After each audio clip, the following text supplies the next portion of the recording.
E o desabafo corporativo de hoje é como vencer o medo do fracasso. E é tão importante superar esse medo, não? Acho que de cara a gente tem que mudar nossa relação com o medo. Eu acho que isso já é um bom ponto para a gente largar, sabe? A gente tende a ver o medo como uma coisa negativa, ruim. Só que se a gente não tivesse medo, a gente morria. A gente iria atravessar a rua sem olhar para o lado. Então, assim, toda emoção tem sua função. Adoro essa visão, que senão a gente fala assim, eu vou controlar o medo e nunca mais vou sentir medo na minha vida. Impossível, né? O medo, ele é uma reação, né, fisiológica que surge. A gente não pode não sentir medo, né? Então, já que eu não posso não sentir medo, como é que eu faço para me relacionar melhor com esse medo? Eu acho que esse que é o ponto aí nessa história. Até porque 59% dos profissionais acreditam que enfrentar e aceitar o medo do fracasso pode levar a aumento significativo na resiliência e na capacidade de superar desafios, segundo a Forbes. E ontem até tinha uma reunião super importante e a coordenadora de RH que está respondendo para mim, e ali aquela reunião com o CEO era para decidirmos a promoção dela. Então, eu tinha que ficar quietinha e ela tinha que tocar a reunião todinha, né? E ela falou, tô com medo. Eu falei, que bom que você tá com medo. Porque o medo, neste momento, vai te servir de alerta para você não relaxar. Para você, literalmente, se posicionar de forma mais atenta. É um alerta, né? Então, acho que, claro, o medo de fracassar ao ponto de paralisar não é legal. Mas o medo como o alerta de, poxa, é uma situação importante, eu preciso dar o meu melhor, para mim é fantástico, adoro. O medo, ele a gente numa situação, né, de algum risco iminente, seja físico, seja psicológico, né, vai surgir ali o medo. E o que a gente não pode é deixar o medo tomar conta da situação, né? A gente ficar refém desse medo, porque aí sim, realmente, assim, quem está no controle é o medo, né? Até agora, né, recentemente saiu o Divertidamente 2, assim, né? Que eu acho essa visão do painel lá de controle, né? De quem já assistiu, eu acho bem legal aquele filme. Então, se o medo assumiu o controle, aí sim você vai travar, você vai bloquear. O que você tem que ter é o medo como um aliado, como um dos seus conselheiros ali, né? Mas ele não pode assumir esse papel de ele coordenar, assim, a situação. E tem um outro lado que é super importante, porque a gente tende a olhar como um extremo é o medo e o outro extremo é a coragem, né? E não é isso, porque quem não tem medo não precisa ter coragem. Se eu não tenho medo de fazer alguma coisa, eu não preciso ser corajoso. Corajoso é exatamente quem tem medo e vai e faz. Mesmo assim. E vai e faz. Então, a gente tem que trabalhar esta coragem, né? Agora, de uma forma kamikaze, não. Se o medo está surgindo ali tem alguma coisa, algum sinal. A gente tem que olhar para esse sinal. O que significa isso, né? Sem querer aprofundar demais para não virar uma... né, chatice em vez de desabafo? Uma chatice, leve. assim. O que acontece é que, normalmente, a gente já passou por alguma situação que gerou ali algum trauma mais forte ou mais leve, né? Ou micro situações, vivências que a gente já teve na vida, que faz com que a gente, aí tem um risco, né? Alguma coisa do gênero. A grande sacada é pegar, em vez de a gente tentar fugir disso, é realmente a gente olhar para isso como um ativo nosso, porque a gente teve uma experiência que nos trouxe aprendizados. Então, aquilo que hoje é a minha maior dor pode ser um ativo meu para me ajudar, por exemplo, a me relacionar com outras pessoas que têm essa dor, mas que eu já estou passos à frente nessa caminhada. Tá? Então, isso é uma coisa que eu gosto bastante, a gente olhar para os nossos medos como... quando a gente vai falar até de propósito de vida, né, de carreira, eu acho que tem duas coisas que a gente deveria olhar muito. Uma coisa que a gente ama fazer, super importante. Um outro caminho é quais são suas maiores dores. O que mais você tem medo? Porque pode ser que ali seja a fonte de você encontrar o seu caminho, a sua felicidade. É se relacionar por aí. Porque vão ter outras pessoas que estão passando hoje por uma situação que você já passou lá atrás. Então, para você, essa é a principal estratégia para você transformar o medo em força motivadora. Exatamente. Porque aí, realmente, esse medo, ele vira como se fosse uma usina nuclear de energia para você que, assim, uma usina nuclear sem riscos colaterais, né, de contágio ou qualquer coisa que uma usina teria, mas no sentido de, assim, de brotar muita energia. Porque se aquilo é forte para você, aquilo vai gerar muita energia. E isso é extremamente motivador. Se você consegue conciliar isso com o seu propósito profissional ou até de vida, você vai embora. Eu lembrei também de uma estratégia que a gente até estava falando nos bastidores aqui, né, da mentalidade de crescimento. Né? Então, assim, poxa, eu enfrentar esta situação e superar este desafio vai me levar para um lugar diferente do que eu já vivi. Né? Então, para mim, essa é uma estratégia muito legal, né? A estratégia de mentalidade de crescimento. Né? E isso, eu até lembrei aqui, ó, Harvard chegou a medir que 70% dos empreendedores, em algum momento, enfrentam o medo do fracasso. Acho que é mais que 70%, mas tudo bem. E 53% adotaram... 70 sabe que enfrentaram. Os outros 70 foi de forma... Os outros 30 foi de forma inconsciente. Mas todos enfrentaram. Não tem como você não enfrentar, né? Agora, 53% destes 70%, né, relatam que adotar a mentalidade de aprendizado ajudou a superar o medo, né, segundo a Harvard. E para mim, realmente, assim, esta mentalidade de crescimento, de superação, é a minha principal estratégia e motivação para encarar o desafio e ir além, né? Porque... Hashtag fica a dica, o livro que a gente está falando aqui de mentalidade é o livro Mindset, da Carol Dweck. O livro é muito bom, né? Que basicamente vai falar que tem dois mindsets, né? O mindset fixo, que é assim... Eu nasci com um talento, e do jeito que eu nasci é o jeito que eu vou morrer. E se eu tenho uma situação de dificuldade, né, eu posso ser exposto e vão descobrir que eu não sou tão talentoso. Então a gente foge dos desafios, né? Sim. Mas quem se dá bem é quem consegue operar todo mundo opera nos dois, né? Mas quanto mais a gente operar no mindset de crescimento e ele for predominante, a gente vê o desafio como uma oportunidade de crescimento e de desenvolvimento. Você falou isso, eu lembrei que tem uma palestra que eu faço em congressos para profissionais de RH, que eu vou com uma camiseta "E se tivéssemos menos medo". Por quê? É muito duro dizer isso, tá? Mas muitos profissionais de RH, claro, a gente consome muito conteúdo, né? Então, a gente tem um discurso de muita tomada de risco, de inovação, mas no fringir dos ovos, não. Né? Então, infelizmente, muitos profissionais de RH são muito temerosos, são muito conservadores, têm receio de inovar, têm receio de ousar, têm receio de perder o status e assim vai. Então, muitas vezes eu sou chamada para congressos de RH ou times grandes de RH, de empresas grandes, para falar sobre justamente o quanto a gente ganha se a gente enfrenta esse medo, né? Ou se tivéssemos menos medo, ou seja, se a gente enfrenta esse medo, inova e ousa e faz diferente, porque como é que a gente vai alcançar resultado diferente se a gente está continuando a fazer da mesma forma? A gente tem que mudar, a gente tem que transformar, a gente tem que evoluir. Né? Recursos humanos precisa, até para se tornar a área estratégica que de fato pois afinal é sobre pessoas, né? O diferencial está nas pessoas, porque tecnologia todo mundo vai ter na mesma medida, ou com um pouco de diferença, dependendo do investimento, e são as pessoas que fazem a diferença. Né? Então, a área de recursos humanos tem ali um papel estratégico, e a gente precisa enfrentar esse medo. Vamos desabafar um pouquinho? Por favor. Até que ponto fala-se sobre medo dentro do mundo corporativo? Né?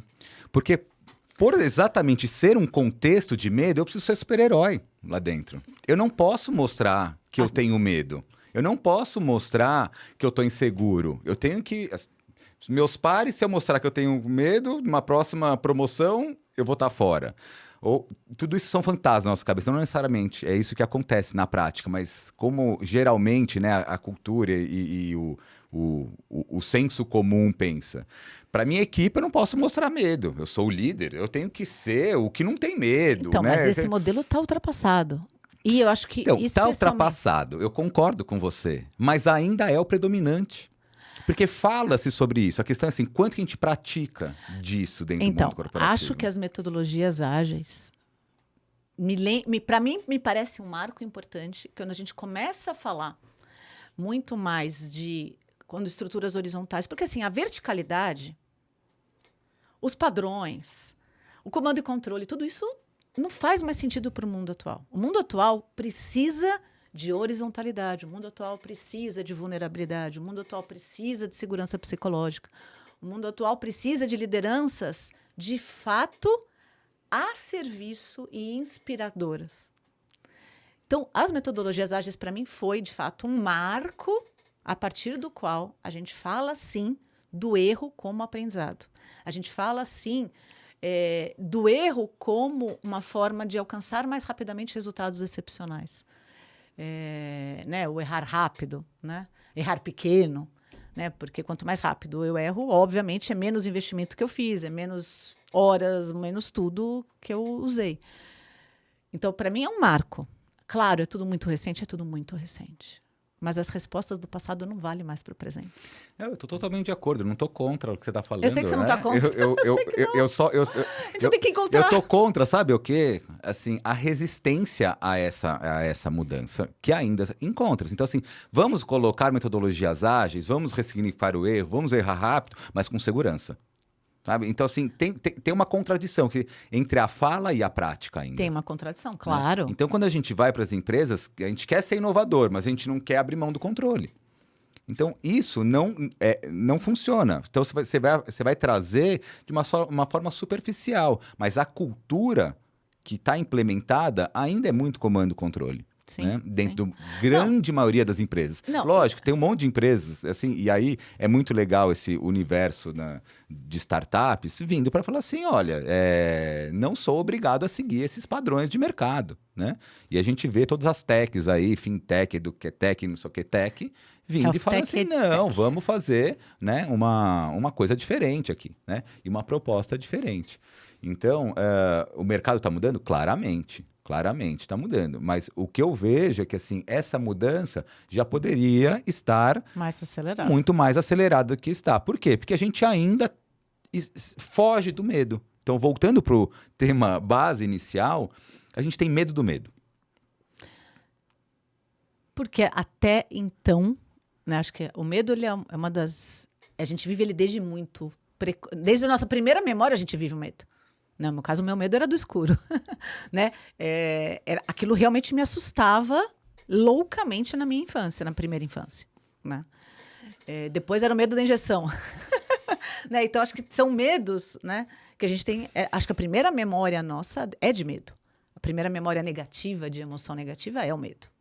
É o medo do... Se você pensar no próprio processo do parto, por mais que a gente não lembre, claro, ele está tudo registrado no nosso inconsciente. Claro. Né? Imagina que você está ali no quentinho, por mais que você tô meio apertado aqui já, não estou mais cabendo, mas eu estou no quentinho, no gostoso, ali, né? No útero da mãe, assim. Né? A nossa referência de lugar mais aconchegante do mundo, né? Inconsciente é o útero. Né? E de repente a gente, né, é expelido dali. Então, assim, imagina o medo que o feto não sente. Então, isso vai deixando marcas, vai registrando. Por mais que a gente não se recorde, tá tudo isso lá no nosso inconsciente. Né? A questão do medo é... Não existe como realmente você fazer diferente, né? E conseguir ter uma vida plena se você não olhar para os seus medos. Não tem como a gente fazer, continuar fugindo do medo. Porque o medo, quanto mais... E se tivermos menos medo, significa... Se você não olhar para ele agora, ele vai crescer. Sim. É uma bola de neve. Vai virar um monstro. Vai virar um monstro e vai me devorar. E muitas vezes está só na minha cabeça aquilo. Mas, ok, eu estou reagindo ao que está na minha cabeça, não ao que está no mundo externo. Se eu achar que vão entrar aqui e me sequestrar, não interessa se é verdade ou não. Eu vou emocionalmente reagir a isso, né? Então, a questão do medo, assim, tem uma frase do Joseph Campbell, que eu não sei exatamente como que eu acho maravilhosa, lá do Herói de Mil Faces, que é aquilo que você mais busca está na caverna, que você tem mais medo de entrar, alguma coisa assim, né? Então, a gente tem medo de olhar para nossa sombra. É isso. E a gente integrar que somos luz e somos sombra. Nós somos pontos fortes e somos vários pontos fracos, né? Não vou nem usar eufemismo aqui. E é justamente a integração de quem somos com as suas forças e fraquezas é que é nossa exclusividade. No discurso foi um discurso de posse do Mandela, mas que não era dele, mas que eu achava que era dele. Ele fala uma coisa que para mim me tocou muito, assim, quando eu vi aquele discurso pela primeira vez, que assim, a gente não tem medo do fracasso. Nosso maior medo é de brilhar. Isso é muito profundo. É assim, e se eu brilhar e não der conta? É mais cômodo eu ficar aqui na minha zona de conforto. Verdade. Entende que se a gente começa a se auto-sabotar, porque e se der certo? Ferrou! Né? Ferrou! Como é que eu... Vou né? ficar no holofote. E aí, vou ficar no holofote. E aí vem a questão, né, da síndrome do impostor, e vão me descobrir, e eu não sou tudo isso. Então, muitas vezes, realmente não é o medo do fracasso, é o medo de brilhar que tá pegando. E como você acha, porque daqui a pouco a gente já está acabando, né? Como o apoio de mentores e colegas pode ajudar a reduzir o medo de fracasso e, assim, melhorar a performance? Porque tem um dado aqui do LinkedIn. 72% dos colaboradores acreditam que o suporte de colegas e mentores é fundamental para superar as barreiras psicológicas, como o medo do fracasso. Isso é um dado do LinkedIn, e tem outros dados também da MentorNet, por exemplo, que quem tem mentor aumenta em 25% a confiança e a disposição para assumir riscos. Né? Então, de fato, eu acredito, né, que a mentoria Você ajuda sabe que muito. Eu gosto muito do equilíbrio, o caminho do meio, né? Eu gosto muito de uma pegada, assim, de meditação e tal. Mas tem algumas coisas que eu sou super radical, e essa é uma delas. Eu acho que não tem como sozinho. Eu não acredito nesse caminho sozinho. Por quê? Porque eu acho que a vida é muito curta, você vai errar muito, você vai bater muita cabeça, vai perder muito tempo e energia de forma desnecessária. Os mentores, assim, e a questão é que, eu tive um mentor que não funcionou, é que muita gente traz um mentor, alguém que não percorreu aquele caminho ainda e está querendo falar sobre. Esse, eu acho que é o principal erro. Não é ter ou não ter mentores, é encontrar mentores que já percorreram aquele caminho que você está querendo trilhar. Porque vai te trazer, né, dicas que você vai avançar anos, em semanas, em meses. Né? Isso é muito sério. Isso é muito importante. Isso é muito sério, porque a mentoria, justamente, o mentor é alguém que já passou por aquela experiência, já superou aquele desafio. Esse é o mentor. Exato. Né? E acho que até recentemente teve alguns posts no LinkedIn justamente falando sobre isso. Poxa, o mentor de riqueza que não está rico. O mentor de liderança que sequer foi líder. Né? O mentor... Eu acho que é uma mistura aí de papéis com o papel do coach. Eu acho que no coaching, né, a questão do método socrático, de fazer perguntas, é super importante, mas isso não é um mentor. Isso e não as pessoas estão misturando. Essa pessoa que vai fazer perguntas também é um outro papel, super importante também, mas não é um mentor. Você precisa também de mentores e de líderes. Né? Líderes no sentido de referências, né? que já fizeram e já percorreram aquele papel. E aí tem vários formatos para fazer isso. Né? Tanto por um mentor formal contratado, por exemplo, empresas, antigamente, né, o papel de você ter um board de conselheiros era uma coisa de grandes empresas, gigantes. Hoje em dia você vê startups tendo já ali seus conselheiros. Eu sou conselheira consultiva de uma startup.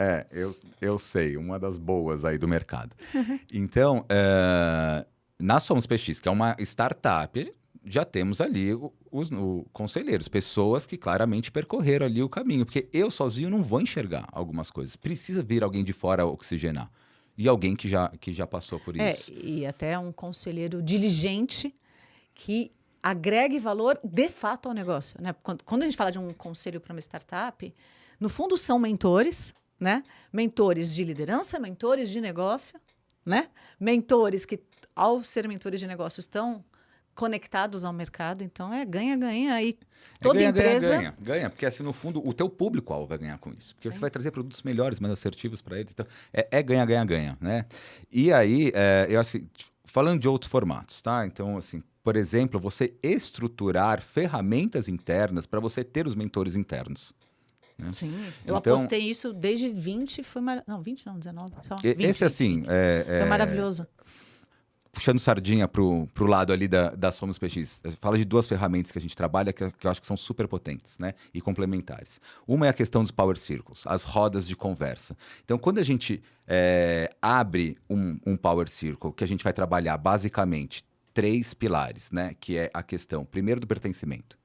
Né? Segundo, a empatia. Isso vai construir um ambiente de segurança psicológica para poder ser o medo. Eu poder falar de medo. O que eu tô com medo ali? Né? Inclusive, o próprio líder abrir para a equipe que está com medo de alguma situação e a gente conseguir trocar sobre isso. Né? A hora que o líder faz isso, ele dá espaço para as pessoas também abrirem.